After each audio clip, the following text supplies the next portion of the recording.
On the sixth day, Adeline never returned. Morning. My parents are already awake. Mom has cooked breakfast and has already called her daughter. But the daughter did not come.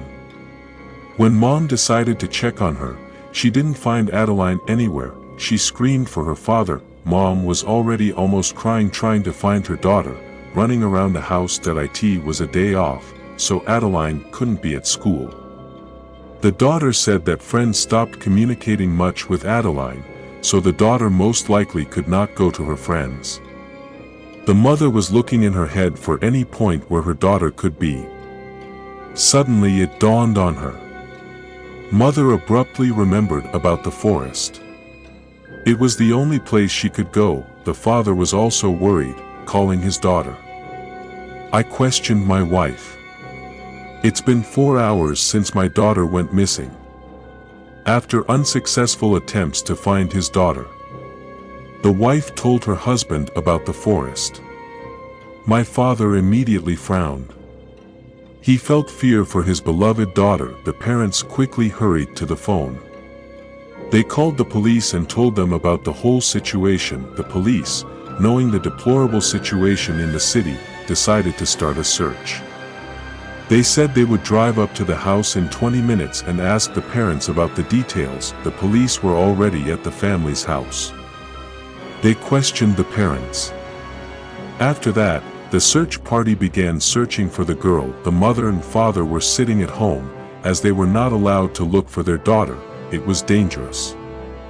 They remembered their daughter and were very sad.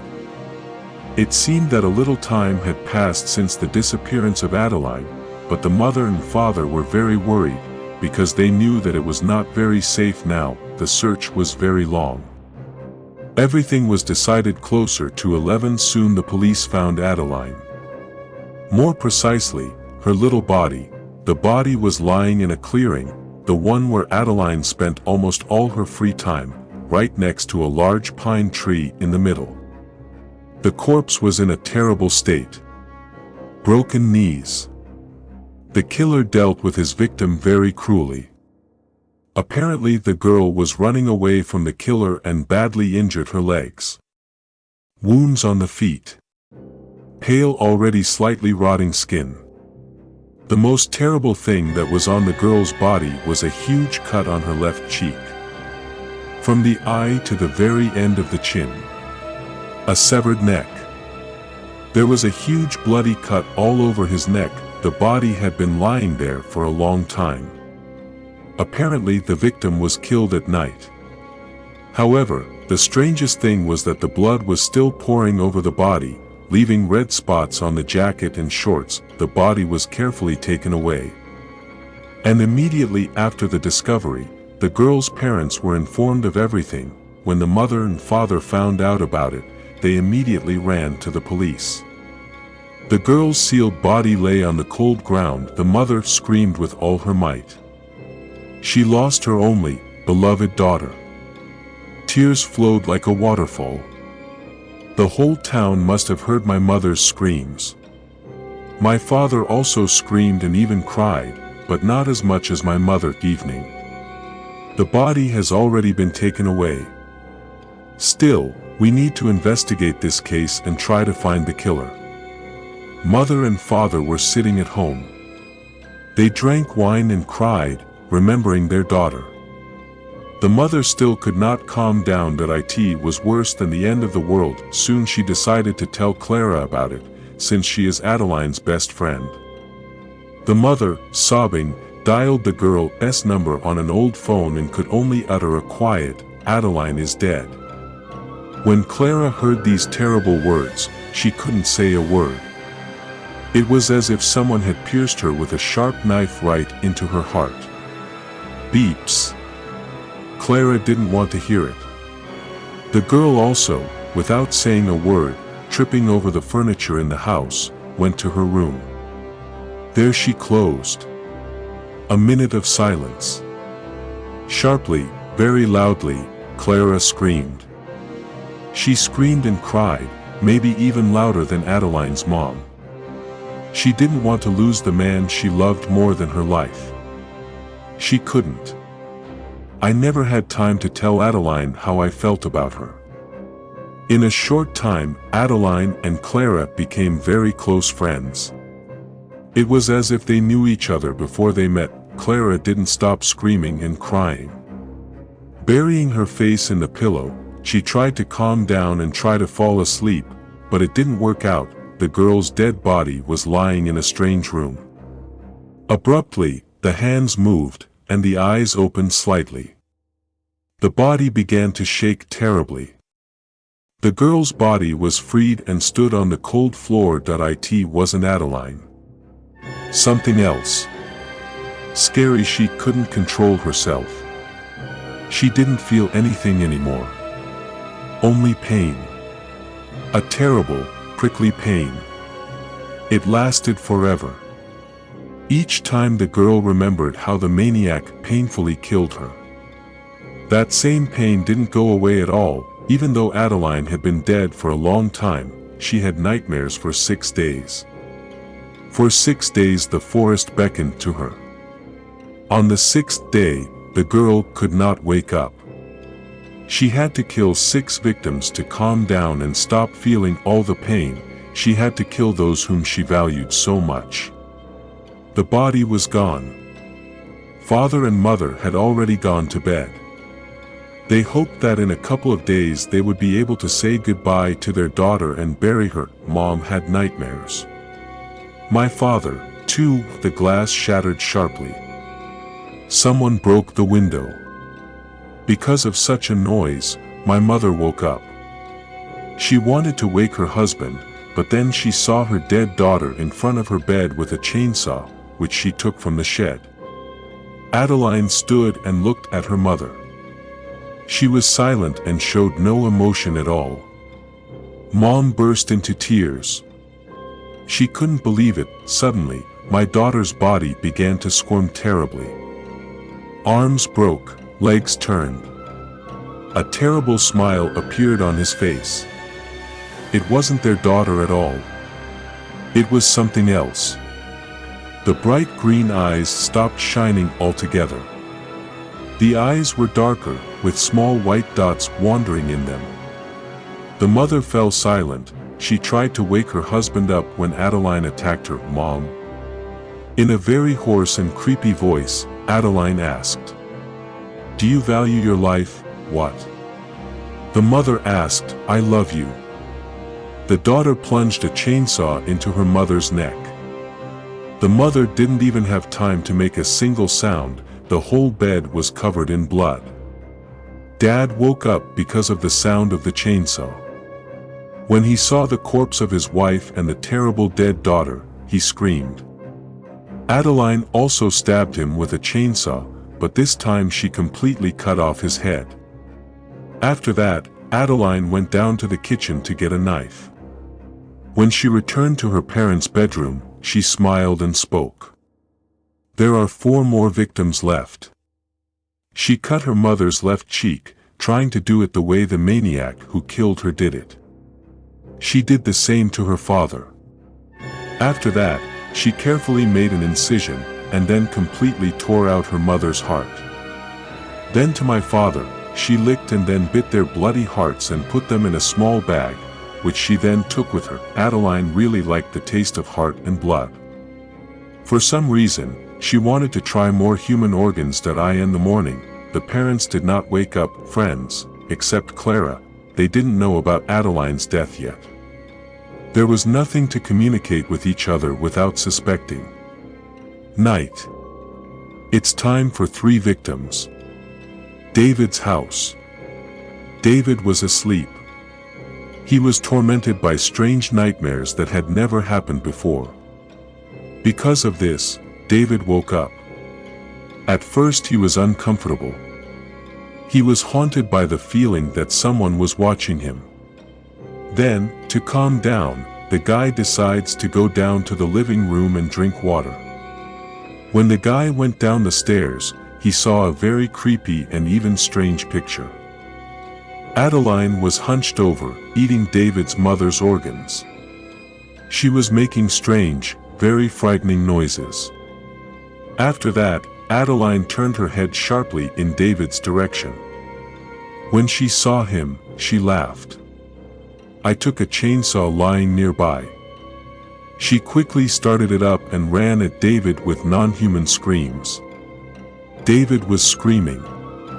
Adeline jumped on him and asked, "Do you value your life?" The hoarse voice scared the guy. David looked at everything that was in Adeline. A terrifying huge bloody incision on the entire cheek, a huge incision on the neck. Scratches on the body and knowing skin. Although beige, but with a touch of green, white and even pink, that it wasn't his girlfriend. David tearfully replied, "Yes. I appreciate it. Please don't kill me. Please. Net. I don't want to die." David burst into tears while the girl laughed and watched him cry. She quickly cut his neck. The head flew off in the other direction. For a long time, Adeline shredded the guy's body. After that, she made an incision and tore out David's heart. Adeline put the heart in her bag and said, "There are still 3 victims left. A new day." Millie decided to invite Kate to her house for a night out. Late in the afternoon, Kate was already standing outside Millie's house. "Hi, Kate. Glad you came," Millie exclaimed happily. Kate smiled and also greeted her friend. The evening was a success. The girls had fun, watched movies, and had fun. We played board games and cards. Millie and Kate were already going to bed, as it was late. "Oh, it was great. Sweet dreams, Kate," Millie said and covered herself with a blanket. "Yes. And sweet dreams to you, Millie," Kate answered. The night is quiet. A cool wind is blowing. Kate was the first to fall asleep. She had nightmares. She saw my friend. It was a very scary sight. Because of the nightmare, Kate woke up. She decided to go for a drink of water. As she was sweating profusely while sleeping, the girl went down to the first floor. I came to the kitchen. I poured myself a glass of water. Suddenly she noticed something red dripping into the glass. She looked up at the top. On the bedside table next to her, her friend Adeline was sitting. That's just with a cut neck and cheek. The blood was dripping from the neck. The girl was smiling terribly, and looked straight at Kate with her shining eyes. Kate screamed. Adeline pounced on the girl and bit into her neck right with her teeth. Kate's screams woke Millie up. Hearing her friend and not finding her in bed, the terrified girl ran to the kitchen, from which screams were issued. Millie ran into the kitchen and saw a terrifying sight. Adeline, or rather the corpse of Adeline, was crouching on Kate and digging into her neck. After that, Adeline bit off part of Kate's neck. I took my chainsaw, which was lying on the bedside table waiting. Adeline looked at Millie, smiled terribly, curled the chainsaw and drove it right into Kate's head. Millie screamed and ran into the bathroom. She shut herself up and hid in the bathroom itself. It was quiet. Millie could hear her heart beating. Suddenly she heard the sounds of a chainsaw. Someone was opening the door very slowly. The lock gave way and the door opened. Adeline came into the bathroom. She looked in the mirror again, didn't even remember who she was for a long time. Memories swirled in my head. She broke the mirror, pieces of glass flew all over the bathroom. Millie put her hand over her mouth. Tears began to appear before my eyes. "Millie, do you value your life?" asked Adeline in a hoarse voice and looked at the curtain in the bathroom. My body started laughing. She curled the chainsaw several times, without waiting for an answer, stuck the chainsaw through the curtain in different places. She hit Millie on the leg and on the back. The girl screamed in pain. Adeline attacked Millie and started cutting her. She tortured the girl for a long time, cutting every place of the body with a chainsaw. In the end, Adeline cut off Millie's head, made an incision and tore out her heart. She took a bite and ate it. There was no humanity left in her at all. Adeline really loved the taste of blood and organs. She wanted more and more. The girl was satisfied with the taste of her friend's heart and quietly said, "There's only one victim left." Clara was in a terrible state. She couldn't accept that Adeline was dead. She was constantly remembering her, looking at shared photos, and all that. She was haunted by the feeling that her friend was still somewhere in this world. She was partly right. In recent days, Clara has been plagued by nightmares, as well as other victims. But these nightmares started much earlier than the others. In every nightmare Clara saw Adeline. It put a lot of pressure on the girl. Clara didn't sleep much. She closed herself in very much. She was getting worse and worse every day, evening. The girl has lost almost all meaning. She didn't want to have nothing to do. She wasn't smiling at all. A certain apathy seized Clara. Adeline, being an insensitive corpse and a maniac, still did not forget about her attachment to the forest. It was a little strange. Maybe she still has at least a little humanity left in her. No. This humanity was sealed inside Adeline for a long time. Now her body was controlled by something else. Adeline wandered through the forest waiting for the night to kill the last sixth victim. Having killed the last victim, Adeline hoped that she would be able to rest an eternal death that devoured and pressed on the girl's dead body, helping to remember that terrifying pain would go away. It was as if she knew that Clara would go to the forest at this time. Clara was seized with a strange thought. She wanted to go to that clearing in the forest. She really wanted to remember her friend. She didn't care that it wasn't safe to walk in such places. The girl got dressed and left the house. She immediately headed towards the forest. Evening turned into night. It was cool. Clara reached the path to the clearing. She sighed and walked slowly along it. The forest was getting darker and darker. Here the girl is already in the clearing. The same clearing.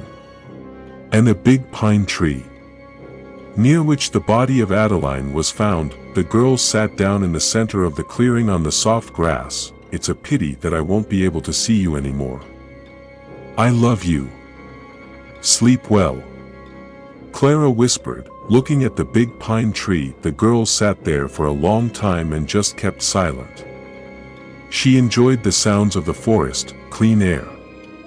She was doing the same things that Adeline had once done. Suddenly the girl heard a familiar, pleasant voice and looked in shock at where the voice was coming from. "Clara, do you value your life?" It was Adeline. Clara was in shock. She saw someone she loved so much. But isn't Adeline dead?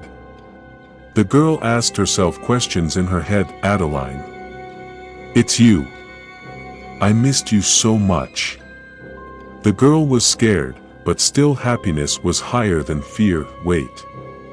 But, are you dead?" The girl began to examine her friend. A girl with rotting skin, leg wounds and bruised knees. A terrifying cut on the cheek from the eye to the chin. The face is splattered with blood. A huge cut on the neck that scared a lot more than a cut on the cheek. The most terrible thing is the dark eyes. They were reflected by white dots.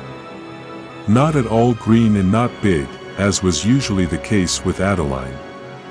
The look was not human. Clara understood what was going on. She panicked, and tears came to her eyes. "Yes. I'm dead. Do you know why the scars don't heal and scarlet blood still flows on them? I still feel this pain.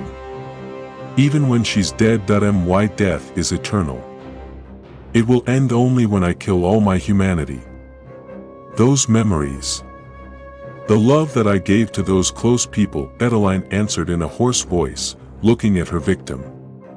Adeline coughed and twisted. You. Will you kill me? The girl asked in a trembling voice. Adeline smiled eerily and curled the chainsaw.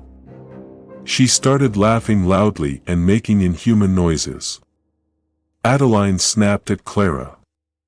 Clara was wounded in the leg, but was able to dodge. She tried to run away. Adeline injured her right hand, after which she tried to bite her neck. But Clara threw Adeline the other way. Due to the fact that Adeline's body itself was weak enough, she fell to the ground.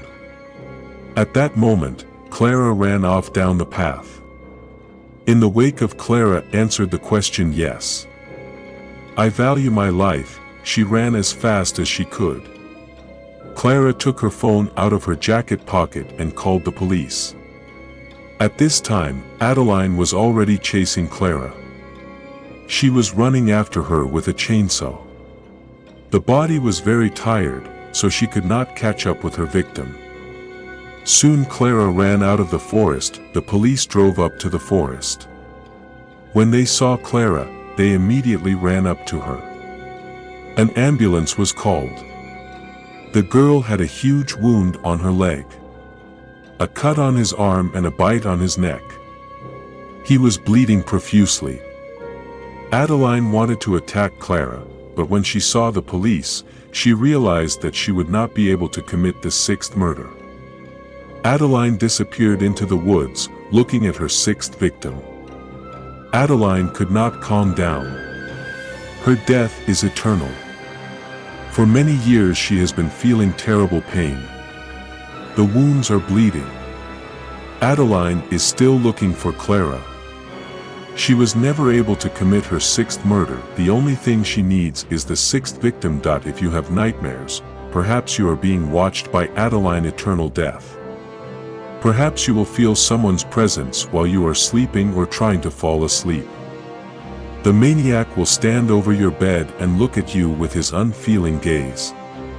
She will have either a chainsaw or a knife in her hands. If you wake up, she will ask you a question: do you value your life? If you answer that you appreciate, she will make you the same, just like her. If you answer that you don't value your life, she will rip out your heart and chop off your head. If you ignore the question, she will inflict various wounds on you, torment you to the last drop of blood. Adeline hates being ignored. At night, she comes and kills every person in the hope that she will find Clara, and he will be able to rest.